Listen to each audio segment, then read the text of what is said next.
In this video, we'll examine the stories of women in law enforcement whose lives were shattered by the choices they made. These are cases that stand out not just because of the crimes committed, but because of who these women were before they crossed the line.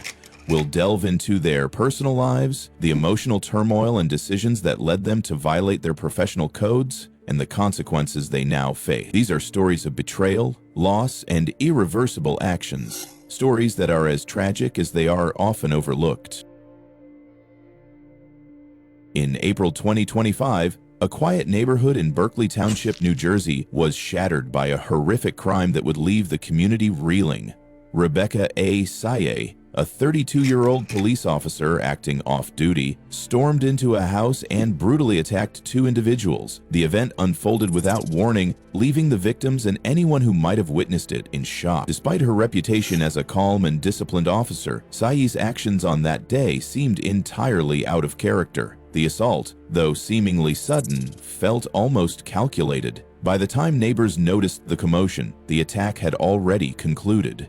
The door to the house was locked, and Rebecca appeared eerily unaffected by the devastating consequences of her violent actions. But what had driven her to do something so uncharacteristic? What pushed this officer, entrusted with the law, to lash out so recklessly? As the investigation into the crime began, all eyes turned towards Saye. Her behavior, both during the arrest and in the immediate aftermath of the attack, raised deep suspicions. There were no visible signs of remorse or distress. Instead, she remained eerily composed, her responses to questions vague and evasive. How could someone who had spent years enforcing the law seem so indifferent to breaking it? Why had she not shown any remorse for what she had done? As the investigation unfolded, it became clear that Saye had been dealing with personal turmoil that she had not been able or willing to control. She claimed that the individuals she attacked were acquaintances, but the motive for such a violent outburst remained shrouded in mystery. The more authorities dug into her life, the more it seemed that personal family issues, combined with emotional exhaustion, had pushed her into a place where she could no longer handle her emotions. The investigation rapidly progressed, and all evidence pointed directly to Saye. It was revealed that she had access to the crime scene, and her role in the incident seemed increasingly undeniable.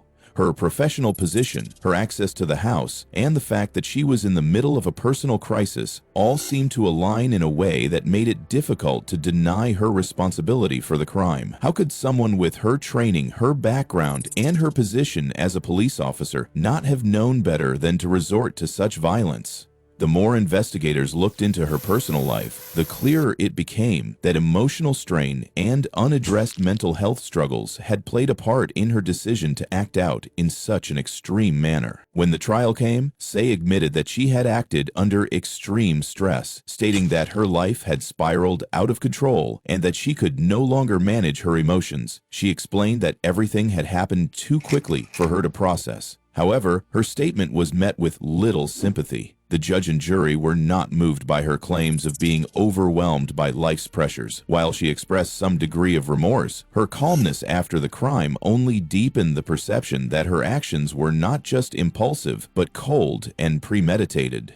In a moment of clarity, Saye may have understood the magnitude of what she had done, but it was too late to undo the damage. In the end, the court found her guilty of assault, despite her claims of emotional struggle.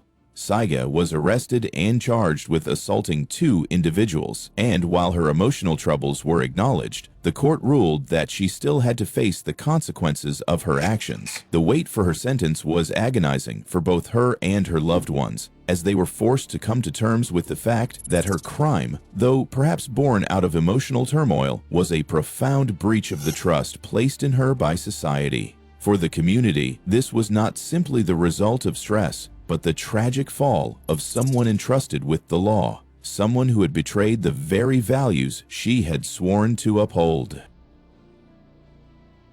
Lynn Layson appeared to be an ordinary woman to those around her. She was quiet, unassuming, and held a respected position as a medical professional. At first glance, there was nothing remarkable about her, nothing that would set her apart from anyone else in the community. But beneath her exterior lay a darker side. one driven by a thirst for financial gain at any cost. Over the course of several years, Layson secretly orchestrated the distribution of illegal drugs, including cocaine and cannabis, using her medical qualifications to deceive both law enforcement and the public.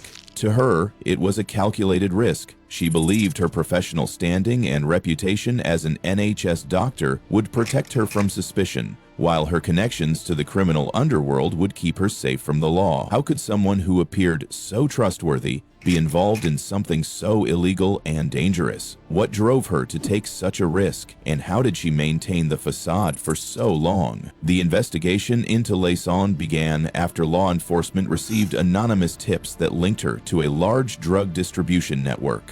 Initially, she denied any involvement, claiming that her name had been used by someone else without her knowledge. She even suggested that she had been the victim of an elaborate scheme.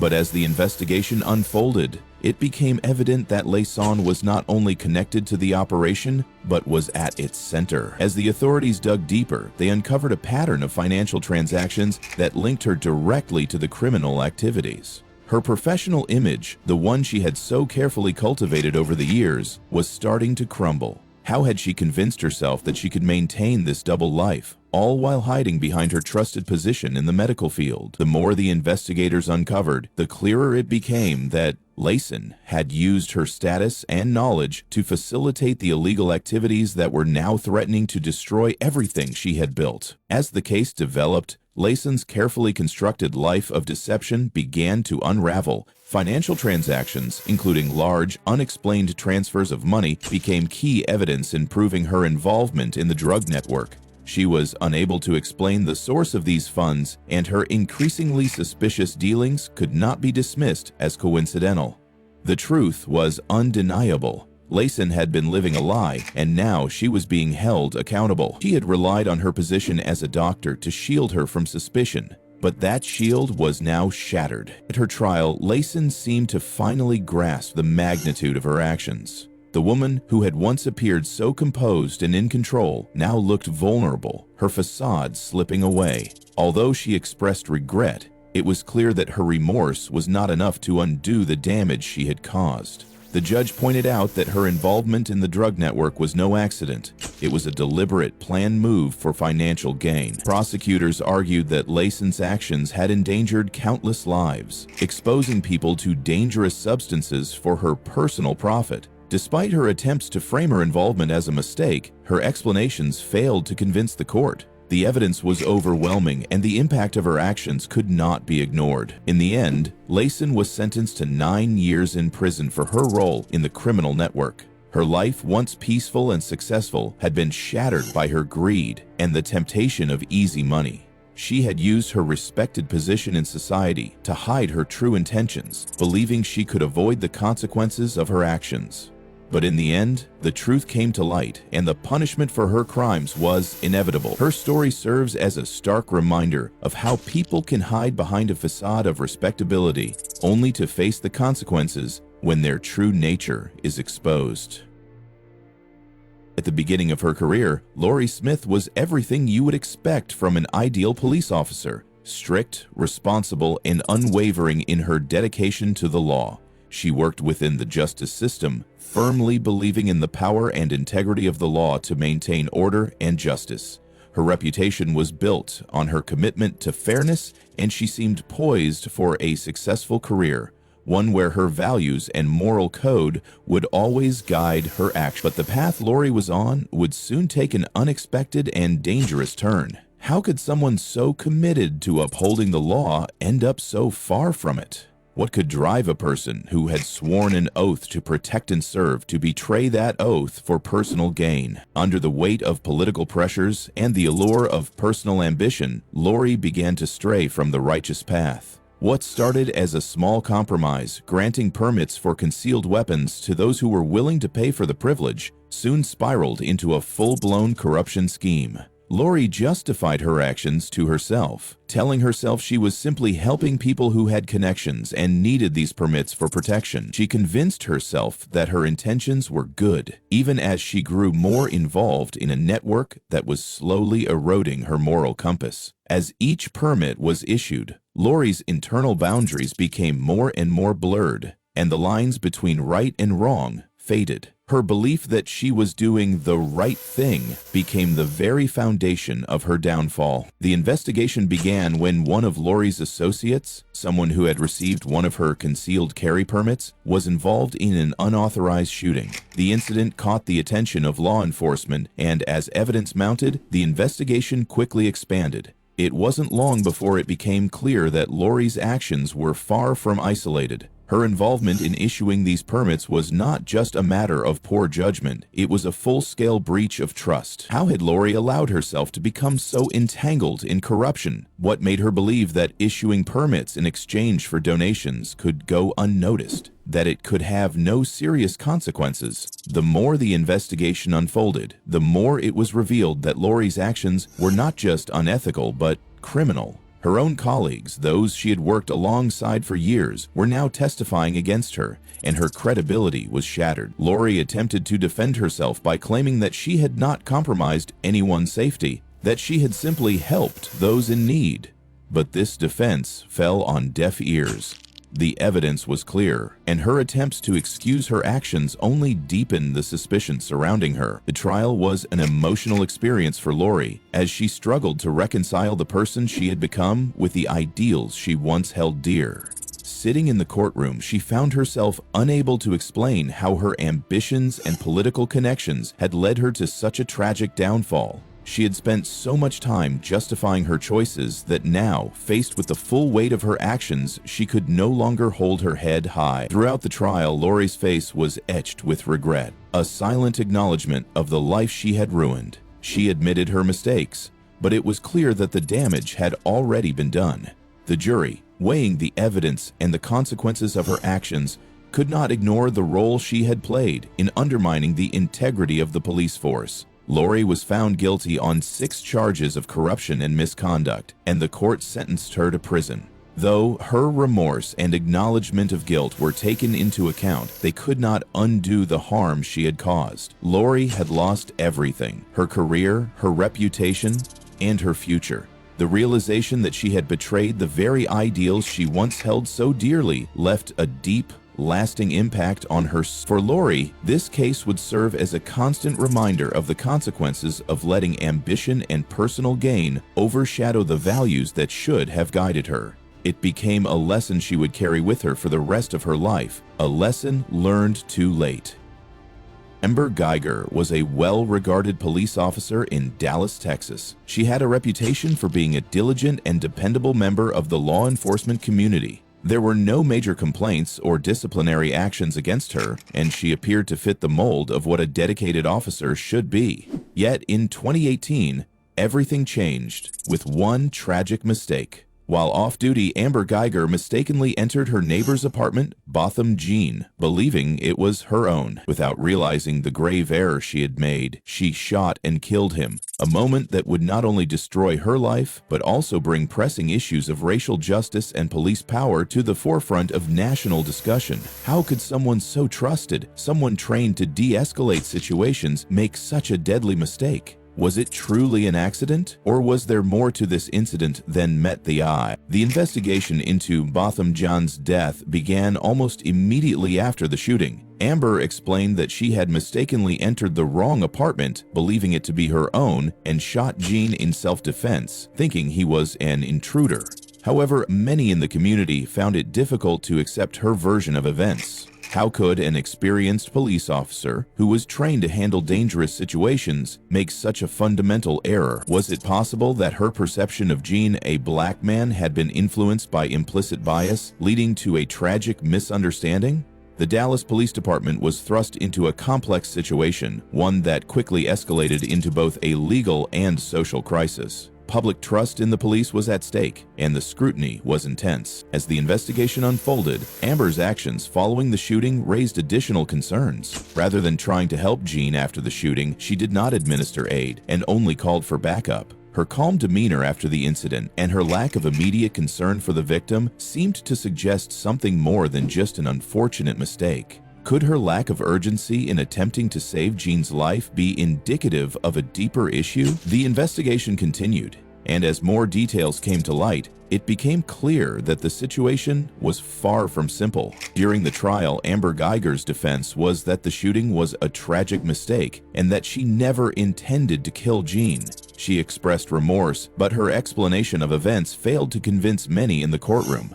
How could someone, in a moment of confusion, mistake an apartment and take the life of an innocent person? While her remorse seemed genuine, it couldn't erase the consequences of her actions. She was fully aware that her life would never be the same, and the weight of what had transpired was evident in her demeanor. Amber was not only grappling with her guilt, but also the reality that her mistake had cost an innocent person his life. Amber Guyger was convicted of manslaughter and sentenced to 10 years in prison. It was one of the rare cases where a police officer was held criminally responsible for the death of a civilian, especially when the officer had been involved in the shooting while off duty. The case brought national attention to issues of police accountability, racial biases, and the treatment of civilians by law enforcement. Amber's remorse and the loss of public trust followed her throughout her time in prison, where she served her sentence for a mistake that irrevocably altered both her life and the life of Botham Jean. In the end, the tragedy of that night became a pivotal moment in the broader conversation about policing in America.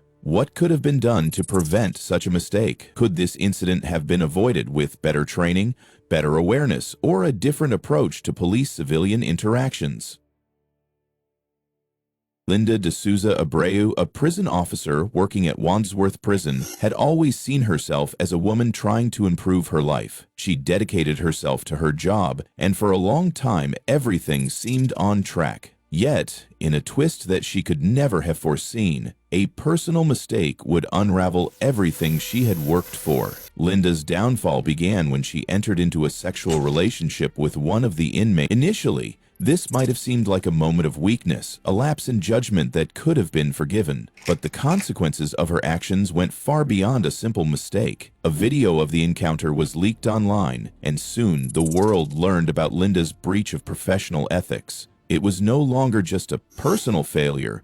It had become a public scandal that cost her more than just her job. As the video surfaced, the investigation into Linda's actions began almost immediately. At first, Linda tried to defend herself by claiming that her emotional state had led her to make the wrong decision. She insisted that she had acted out of a need for companionship, an emotional connection, something that had been missing in her life. But how could emotions cloud the judgment of someone who had been trained to maintain authority and uphold the law? Was her loneliness enough to justify such a drastic and illegal breach of professional conduct?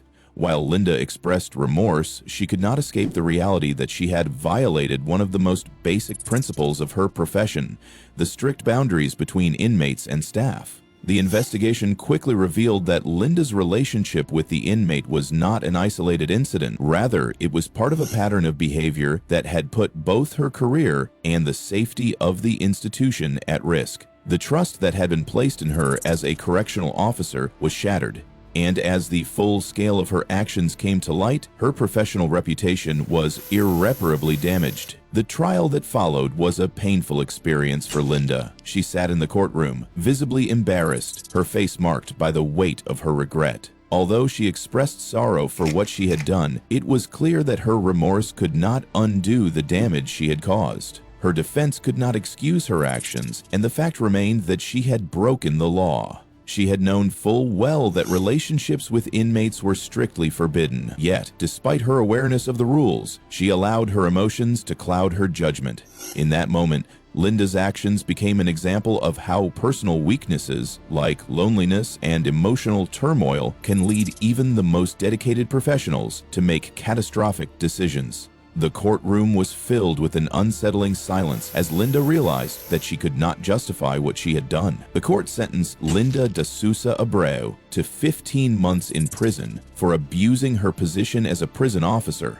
Her career, her future, and her personal life were now irrevocably altered. She would not only have to serve time in prison, but also face the enduring shame of her actions. Her case stands as a stark reminder of how personal mistakes can quickly spiral into life-changing consequences, and how even those who are supposed to enforce the law can fall victim to their own vulnerabilities. For Linda, her relationship with the inmate was more than just an affair. It was the beginning of the end of everything she had worked for. Rachel Stanton, an employee at HMP Five Wells, had built what seemed to be the ideal life. She was well respected in her career, held a stable family life, and had a promising future in law enforcement. From the outside, Rachel's life appeared to be one of integrity and professionalism, a model of dedication to the justice system. But behind the walls of the prison, everything began to unravel when she entered into an intimate relationship with an inmate. What led a woman, seemingly so committed to her career and values, to cross the line in such a profound way?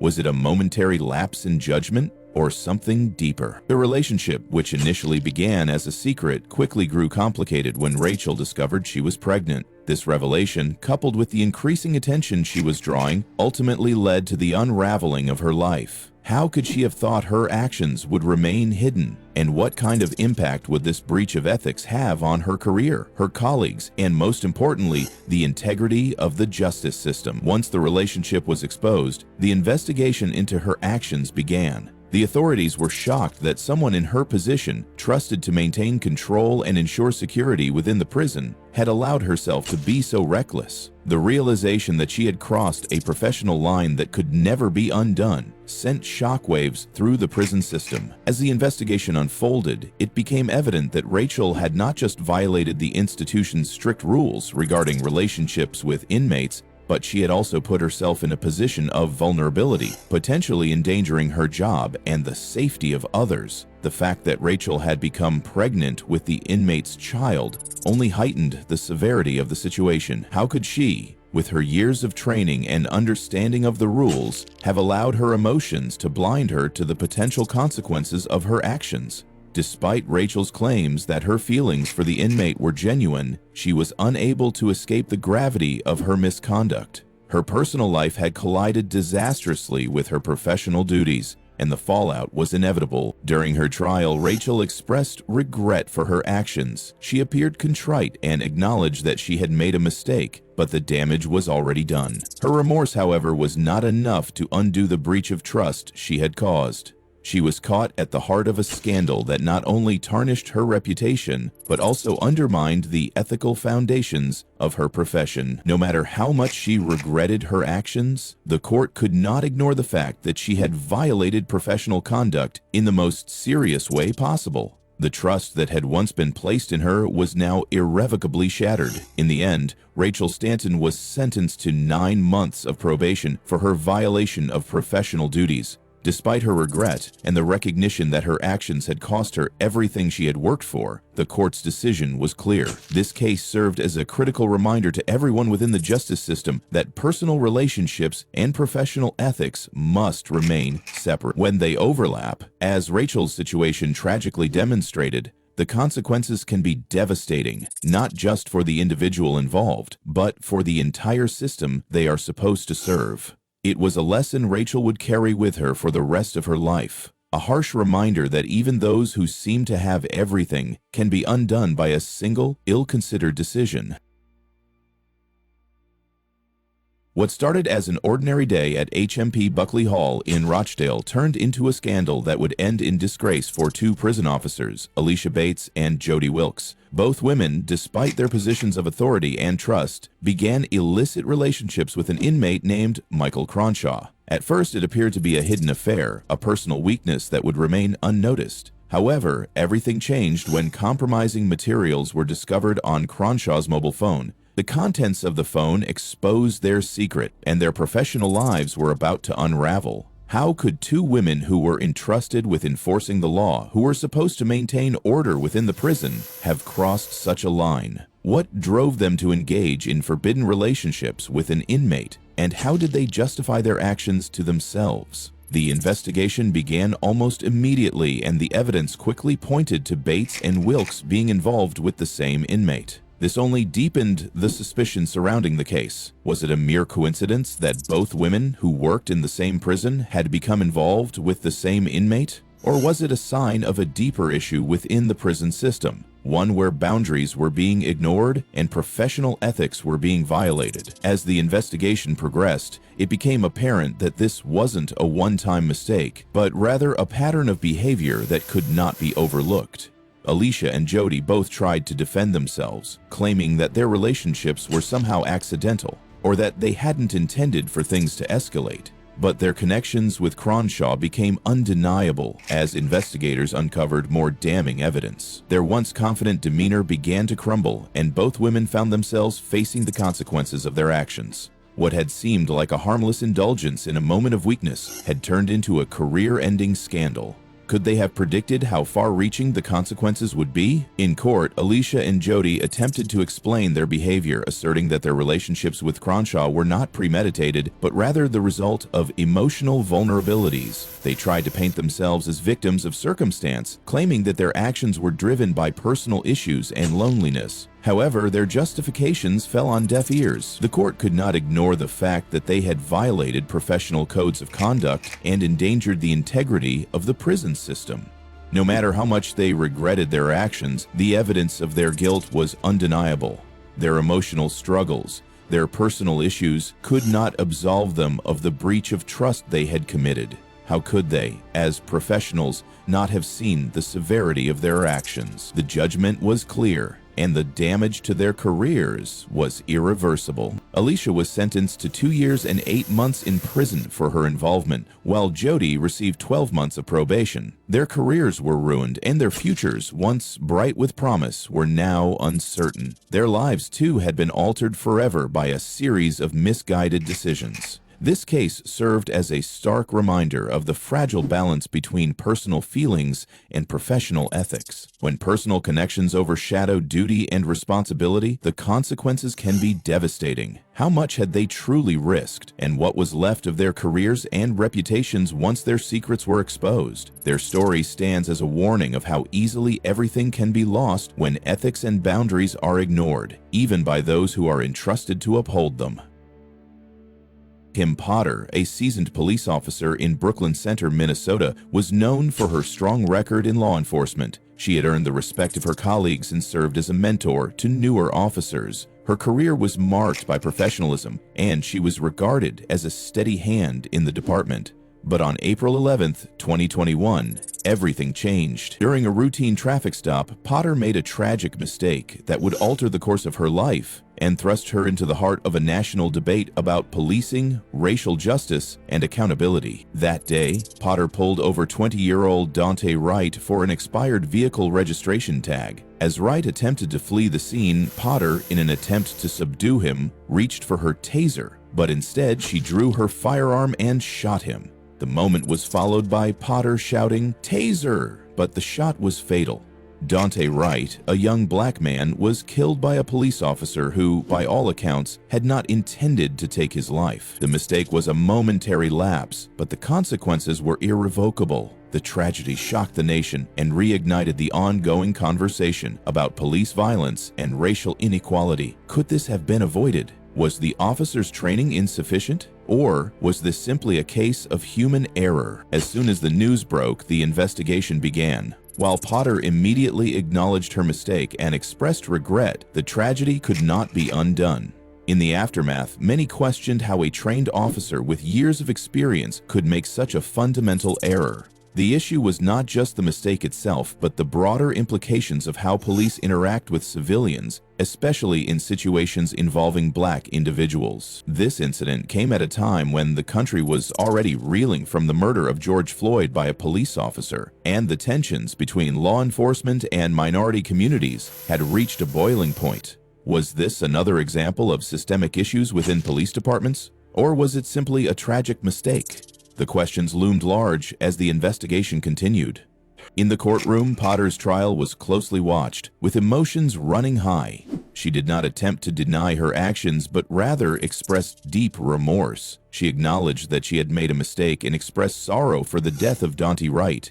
However, her emotional reaction and acknowledgement of the error did little to diminish the gravity of the situation. The defense emphasized that it was an unintentional death, pointing to Potter's years of service and her previously spotless record. But no amount of remorse could change the fact that a young man had died, and the consequences of her actions needed to be addressed. How could her remorse be measured against the loss of life, especially in the context of the larger issue of police accountability? Was a mistake enough to justify such a devastating result?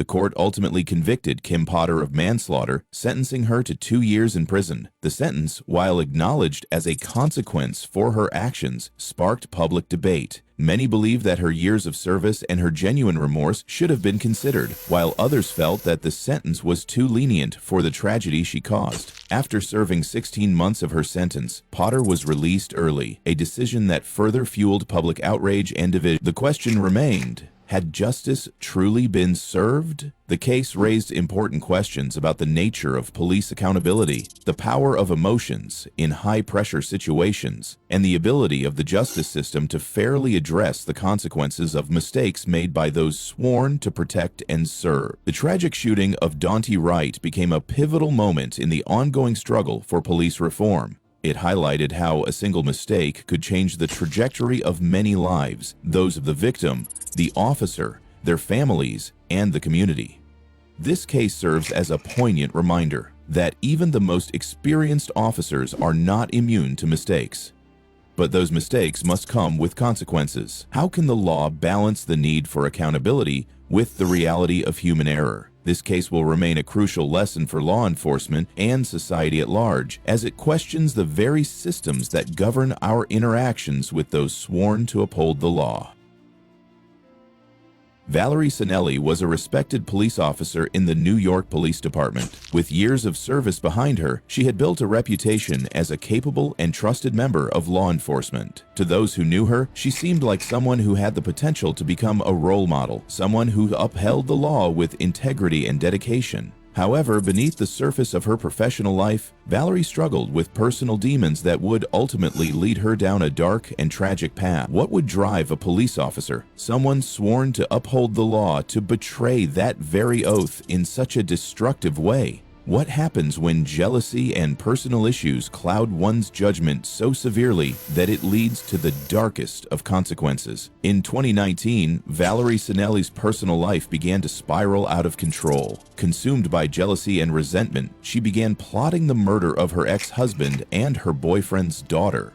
This wasn't a spontaneous decision. It was a meticulously planned scheme, driven by the belief that those she saw as threats to her happiness needed to be eliminated. Using her position in law enforcement, she tried to exploit her police connections to arrange for a hitman. What led her to believe that taking such drastic action would solve her problems? How had she convinced herself that resorting to murder was an acceptable solution to her turmoil? But Valerie's plan didn't remain secret for long. Her boyfriend, who had become aware of her intentions, reported her to the authorities, becoming an informant for the FBI. As part of a covert operation, Valerie was shown a photo of her dead husband, supposedly killed by the assassin she had hired. She believed her plan had succeeded, and she began to prepare herself for the next steps, which involved justifying her actions. However, at the moment she thought she had achieved her goal, the investigation reached its peak. The FBI closed in on her, and she was arrested before she could carry out any further steps.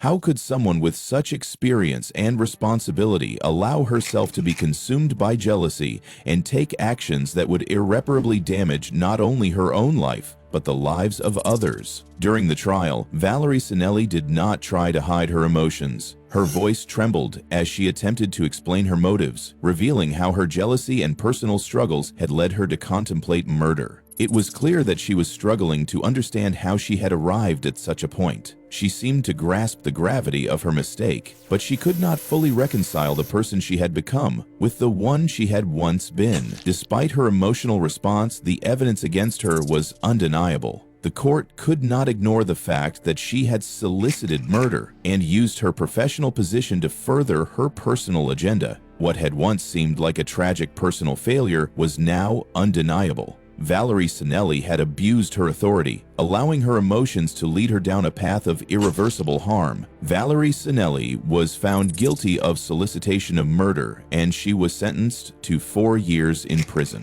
As she served her sentence, it became clear that the weight of her actions would stay with her for the rest of her life. She had to come to terms with the fact that jealousy and personal ambition had clouded her judgment and led to catastrophic consequences. During her time in prison, she began to reflect on the choices that led her to this point, but the realization of her mistake did not make it easier to forgive herself.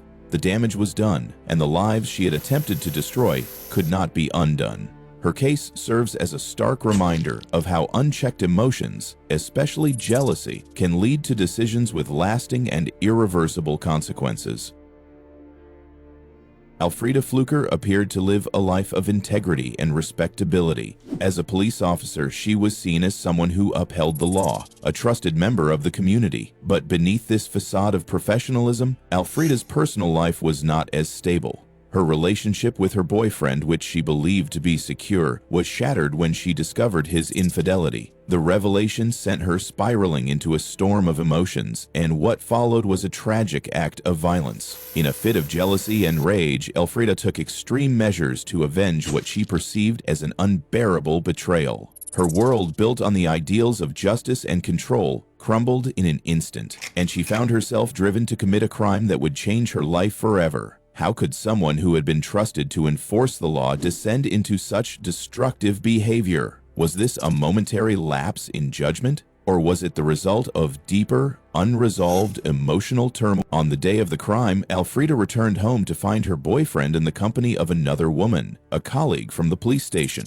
The sight of them together pushed Elfriede to the brink. Her jealousy consumed her, and in a flash of uncontrollable anger, she shot the woman, taking her life in an impulsive act of vengeance. It was a moment of irreversible rage, and by the time the dust had settled, the damage had been done. What had driven her to this point? Had she believed in that moment that the violence would restore her dignity? Or had her emotions clouded her judgment completely?